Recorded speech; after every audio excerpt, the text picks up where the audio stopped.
Welcome to SPK Speak Sports. On our station, we talk about baseball and sports news, from the most recent stories to the throwbacks. Listen now to Scott, Paul, and Kelly on SPK Speak Sports as they hit the ball out of the park. You hit the ball out of the park, Speak Sports. Hello. By way of introduction, my name is Scott. I'm Paul. I'm Kelly.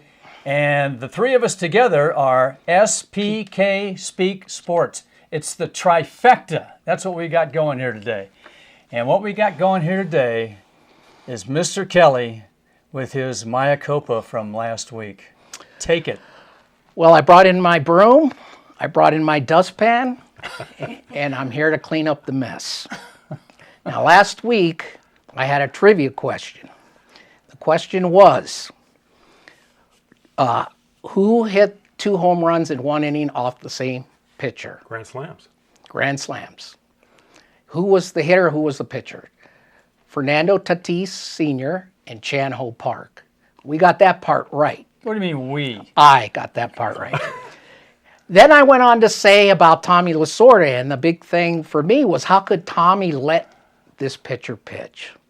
Well, we got a little feedback, and we were informed that Tommy Lasorda was not in the clubhouse eating linguine and clams. So the manager was Davey Johnson, and Lasorda had retired in '96. Russell for 2 years, and this was Davey Johnson's first season. Well, in that game, he got kicked out of the game. So he left the pitching changes up to Charlie Huff. Who is Charlie Huff? Well, he pitched 25 years in Major League Baseball. Started with the Dodgers, had his best years with Texas. He played for Florida, and he played for the White Sox. And he was the guy that was, that night, he was supposed to be taking care of the pitching situations. He's also known as the guy that gave up the 3rd home run in the 1977 World Series Game 6. To Reggie Jackson. So that was that. Now, and he's the guy that let Chan Ho Park give up 2 grand slams in 1 inning. And that, I don't think that record's going to be broken. Charlie was just trying to teach Chan-Ho the knuckleball, and nothing was working. Well, okay. So, this is the deal. We came up, I came up with another trivia question. This is it. Who's responsible for giving up the 3rd home run in Reggie Jackson's 3-homer game in the World Series? And who let Chan Ho Park give up 2 grand slams? So when you're out there and you want to have give a trivia question, that's a good one. That's I don't think anybody's asked And that. the answer is not Tommy Lasorda. Right. And so I also want to say I'm sorry, Tommy, Uncle Tommy. Yeah, in case you're watching. If I ever see you, I'll buy you some clams and linguine. Oh, thank goodness that's been taken care of. Good night, everybody. I got to tell you, though, talk about coincidence. I mean, what are the odds? About 4 days after that, a good friend of mine, Bob, calls me up, and we're just talking and moaning and wailing about the way it was and the way it should be and this and that. And he goes into this question. Scotty, I got a trivia question for you. Who hit 2 grand slam home runs? But before he even finishes the sentence, I go, Fernando Tatis Jr. and Davey Johnson was the manager. He goes, how did you know that? So I gave you credit for that. Also, coincidentally enough, after we finished the show, the podcast. I go to watch my taped Marlins game because I'm a front runner and I'm getting on the bandwagon with the Marlins. And after one of the commercial breaks, they have a little tribute to Satchel Paige, who I talked about. Right. So it's like, are these guys monitoring what we're saying? And then the other trivia question was that my friend asked me, which I also happen to know. I mean, I look like Mr. Trivia, and I'm not. I just got lucky. He said, who holds the record? And he said, it was in my backyard. He lives in the LA area. And when it happened, who holds the record for the most total bases in one game? And I say, Sean Green, 4 homers, double, single, 19. And he goes, I don't remember a week and a half ago, but I remember that. There's just some time. Paul. Yeah?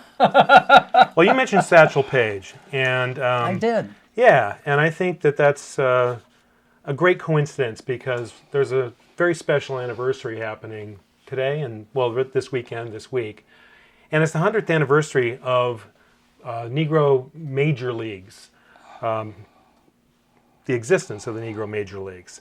There were a lot of star players.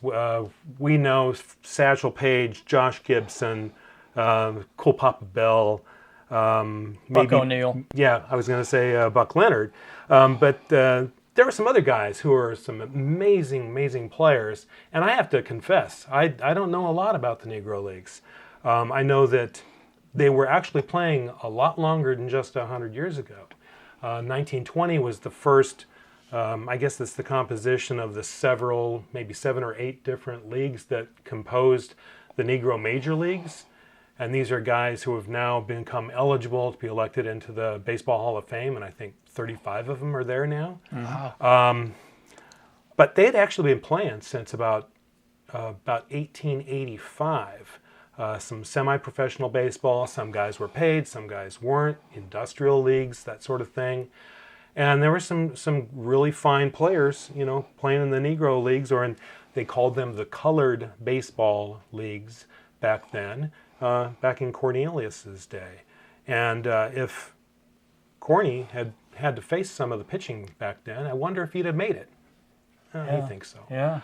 But some amazing innovations too from the Negro Leagues. They played night baseball 5 years before Major League Baseball played night baseball, and it was a very practical reason. They wanted to get the working folks into the stands. Yeah. And they weren't able to, say goodbye to factory life during the day and take me out for the ball game. Right. They wait till work's off, they punch the clock, and then they were able to get over to the stadium. There was no biggest development, I think, or not development, difference. There was no reserve clause in the Negro Leagues. These guys might be playing for Birmingham this week and Kansas City next week. They played for the highest bidder. Hired guns. Pure capitalism. Yeah. They were baseball mercenaries, some of them. So and that was the opposite of the major leagues, because those guys were, they were stuck playing for. It's very ironic that they had the freedom to move around, and the major leaguers had to stay with their teams until 1976. Somewhere around there, yeah, maybe. Yeah. The other thing I've seen on the videos of Negro League Baseball is the fans on Sunday, they were dressed to the nines. Oh, absolutely. They'd go to church and then go to the game. Right. So we didn't see any tank tops or flip-flops or shorts. These people were suits and ties and hats and Sunday smoking best. pipes, and they were there. Staying in the way back when time, I wish I could remember the guy's name. It was in this month, this date actually in history. So I don't remember his name, but he pitched for the New York Giants. He was taken out this month in 1906. He was taken out in the third inning against the Dodgers, your Dodgers, in 1906. He's taken out in the third inning. That stopped his streak of 187 complete games. Wow. This guy pitched 187 complete games, and he also finished 15 relief appearances. So the 15 times he came in relief, he also ended that game. In my Dodgers defense, I think they were the Brooklyn Bridegrooms at that time. Probably. I don't think they were called the Dodgers yet. When were they the Trolley Dodgers? That was later? That was when they had the trolleys. Yeah. That was a nickname. Yeah.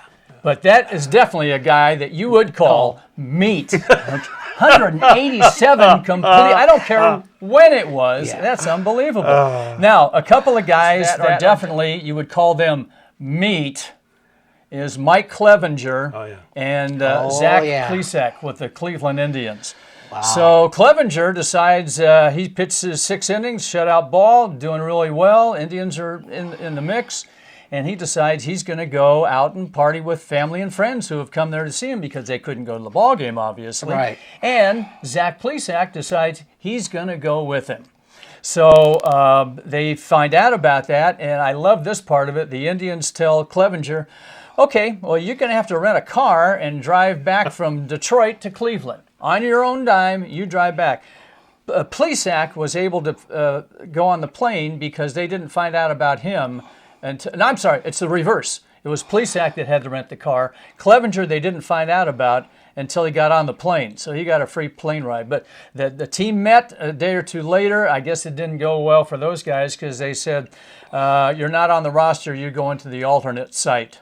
Wow. Which is like purgatory in baseball. That's like getting cut. So I would have, and I tried to look for this and I didn't see it. So Dan Plesac, Zach's uncle, who was, as far as I've seen on the MLB Network, is a pretty straightforward guy. When he played, hair was short. He knew how to play the game and do it right and everything. I don't know if he's been on the air since then, but I'll bet he didn't give his nephew, too much patting on the back. And then, so those two yahoos followed, that follows a couple of weeks ago where some NBA player, I don't know if you heard about this or not, he gets excused to go to a funeral, but in between wherever he was in Florida and the funeral, he stops off at a strip club. Oh. They find out about that, they got to quarantine him, and his excuse was, well, I only stopped there for a few minutes and I had a mask on. Oh. So that's like I saw a video on the internet, also known as the World Wide Web. That's how woke I am. And so Clevenger's defending himself, blaming the media. And all the media did was report on this thing. I don't know why they made this into a real big deal and yada, yada. And I don't know. I mean, they've really hurt the team. You've got the other pitcher who's got Carrasco with a heart deal, so he's a little susceptible. One of the other pitchers has a young baby, could be susceptible. So they really let those guys down. And I think whatever they need to put the hammer down on them. That was just... I know. Plesac got a call from his agent. His agent said, I've got some good news and bad news. Good news is I got you an endorsement from Hertz. Bad news is they're in bankruptcy. Sorry, I digress. Oh my gosh! But and also now Baltimore's 12-8. Baltimore break them up. Break those guys up. The Marlins up, and we got something going. Yeah. So they're in the mix. Cardinals have now played 7 games. Right. They're 4-3. They moved up the ladder. They're now in second place because of the 2 games they played and won. And I got an idea because they got to play 55 games in 47 days. So they're going to have to play a lot of 7-inning doubleheaders. Yeah. So I think for them, and actually if you do it for them, you got to do it for everybody. 8 in 8. If you play one game, 9-inning game, if you're ahead by 8 runs if you're the home team and visiting team gets their ups in the top of the 8th, game over. Visiting team's leading, bottom of the 8th, you're leading by 8, game over. So, and with double headers, it's 8 after 6. So that's a mercy rule. That's a high school mercy rule, kind of readjusted because that's 10 runs there. Wow. And here's the other thing I was thinking of. You talked about your home run thing in the 10th inning. Yeah. What about this? Make it even faster. You get each each team gets their fastest guy. And they go from home all the way around to home. There you go. And whoever is the fastest, game over. That's like the guy in Atlanta where they had the guy challenge the fans, and the guy would be in the outfield on the warning track, and they would send the guy, and then this real fast sprinter in this uniform. He had like this captain, I don't know, it was like a white uniform. And then he's real like a sprinter. And then he tries to come around and beat the guy before they get to the like home plate or whatever. And remember when Willie Davis played for the Angels briefly? Yeah. Willie Davis? Yeah. And I think Dan Ford was a pretty fast guy, right? Yeah. Okay, Ford says to Davis, who was a speedster, he says, "Hey, old man, I heard you were fast once upon a time." And Davis says, "Anytime, foul pole to foul pole." And he smoked him. Really? Yeah, and he was 40. That's great. Yeah. That's great. You know, Three dog. Here's a variation on what I just said about that. Is they used to have this before, in between games or something. They used to have like milking cows, and I'm not saying who gets the most milk wins the game, but they used to have a thing where they would put. I mean, I think this was after the game or something. Keep the fans Like there.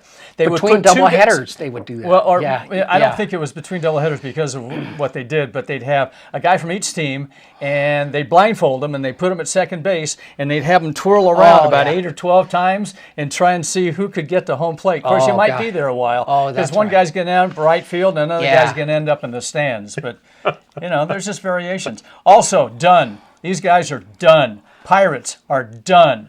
Worst record in baseball. They're done. I mean, I know it. A third of the way through the season. What about Isn't Boston? The season going quick? Yeah. It seems like it just started, and we're a third of the way through the season. You got any surprises so far? I mean, a third of the way through the seation, there's some big time surprises. For Orioles and the Marlins. I mean, Cubs. And How about also individuals? Anybody? I would say like a surprise, like they're not usually. Like I'm a Dodger fan. Yeah. I'm looking at Cody Bellinger. Yeah, I was just going to say him. Yeah. 2 nights ago, I thought about this. I said, oh my gosh, we're a third of the way through the season. And then, of course, he hits 2 home runs, and the next day he gets two base hits. So. He just has to face more Angel pitching. He has to face their bullpen, and he'll shoot right up. So Pirates are done. Red Sox, in my opinion, are done. Mm-hmm. Giants, done. Marlins are done. And the Angels. These guys, done. Those are, I read a thing where a writer said they're underachieving. I'd say that's putting it lightly. You're going to have sub 500 teams in a 16-team playoff. So not all is lost. But like the Angels would have to win, they're going to have to win like 25 of the next 40 games, and that's not undoable, but not the way they've been playing so far. With that bullpen, it's undoable because you can't have a manager that relies on your weakest part of your team, and he's using 7 pitchers a night or something like that. It's just ridiculous. Speaking of Bruce Bochy. So smooth, huh? Yeah. Segue. I would want to mention this for a couple weeks, and I looked it up to see how big Bruce Bochy's head size is, and it's anywhere from 8 1/4 to 8 1/8 to 8 1/4. And the reason I say this is because when I first heard about this years ago, they said, how big is his head? That his batting helmet would hold a 6-pack of beer with ice. Jeez. And his head was so how big was it? That every time he was traded, he had to take his batting helmet with him to the next team, and they would paint it the color because they didn't have anything that size. And I assume, since I think he was a catcher, that he always wore his bat. I mean, the other thing, you'd have to get the soft cap that size. Yeah. So there's a large cranium. I'm right feeling there. a little self-conscious here because I'm an 8, and buying a cap is pretty tough for me. 7 3/8. What about you? 7 1/4, I think. There you go. Okay. Well, Buffalo head. that's why he's known as the freak. All right. Who has something that's even more relevant than Bruce Bochy's head size? Okay, I was looking at some stats today, and Bieber, 4-0. 1.3. But Dylan Bundy of the Angels is doing, he would be another guy you would think maybe in the running for Cy Young. And then you have Garrett Cole. And, here's a guy that got a tremendous amount of money. And he's going to the Yankees. And he's pitching great. And sometimes these guys that go to New York don't pitch well. Sonny Gray, that's with Cincinnati, is one of those. They got him out of New York because he just, with Oakland, he was really good. Then the Yankees got him, and he didn't, nothing. And so they got rid of him, and he went over to Cincinnati, and he's been great, So he's kind of the Ed Whitson, that syndrome where, remember Ed Whitson? He got in a fight with Billy Martin over there, and sometimes these guys don't work out, but when you have the extra pressure of money and then the guy, New York's tough to play. New York's also a really rough town when it comes to the fans. And this year, Cole's not playing with 50,000 maniacs in the stands. Yeah, well, there are. It's a little easier. Yeah, but still, you got to deal. cardboard cutouts You aren't got to so deal cruel. with the press. You know, it just. I don't know. No matter what you do, it never seems satisfied with them. You know, they get on you for everything. You know. If it wasn't for Bundy, you know who the Angels would be? The Pirates. Yeah. They'd be worse than the Pirates. Yeah. Also, did you see umpire eject Steven Strasburg in the stands? Strasburg sitting there with Yeah. his mask next to a cardboard cutout. Yeah. Umpire ejects him. And he just gets up and goes. And we were talking about that the other day with, now it's like instead of a manager going out and kicking dirt on the umpire and arguing, he just goes, hold on. Oh, okay.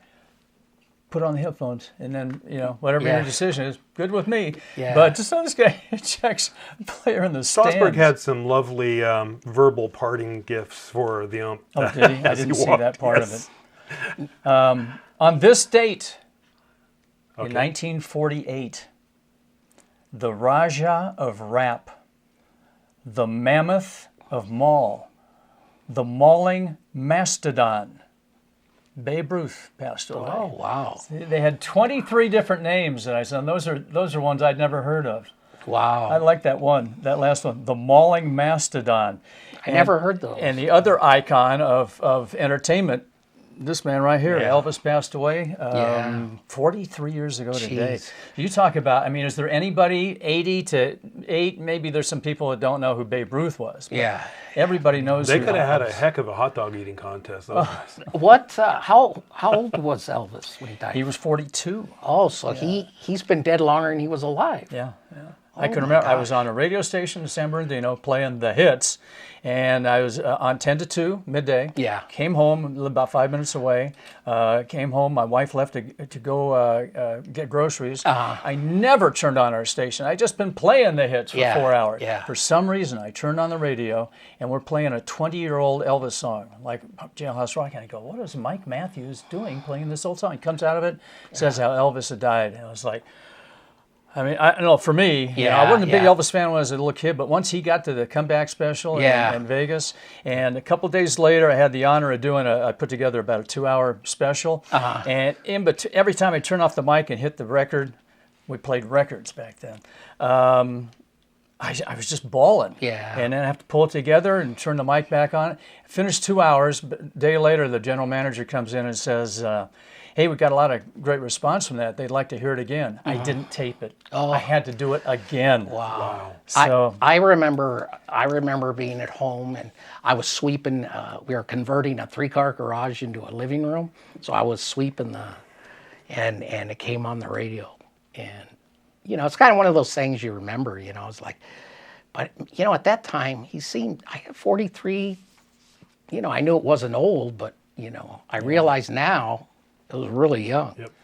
that's a lot of pressure to be that noted, and you can't really do anything. Yeah. And that's almost like being in a prison. Right. I got a quick story about Bob Gibson, about the way it used to be. So Bob Gibson's last pitch that he ever threw was to Peter Marshall's stepson. Remember Hollywood Squares? Pete Lecoq. Pete Yeah, Lecoq. Pete Lecoq, yeah. Talk about a guy that should have changed his last name. Anyway, so last pitch he throws is a home run to Pete Lecoq. Gibson's taken out of the game, never pitches again. About 10 years later, he's in an old-timers game in Chicago. This is Bob Costas telling the story. And he's pitching an old-timers game. Pete Lecoq comes up. First pitch, Gibson drills him. Oh, jeez. And after the game, Costas goes up to Gibson and he says, Gibby, he says, what are you doing? And he says, Robert, sooner or later, the scales must be balanced. Oh my God. That's awesome. He was a competitor. Yeah, a great Hall of Famer. Guys, got a last couple of things here? Let's see. I have. Yeah, go ahead. I was watching a Dodger game the other night, and Oral Hershiser does their commentary color, and he said something about, Manny Machado. I think it was Machado. Manny Machado. And Yeah. he had his stirrups showing all the way up, had the knickers just below the knee. And Oral says, when guys wear their pant leg like that, they always look slower to me. And I was thinking, gosh, when guys have the pant leg all the way down to the ankle, they look slower to me. Yeah. And I just started thinking about baseball fashion and how much things have changed. Obviously, in Corny's day, they dressed differently.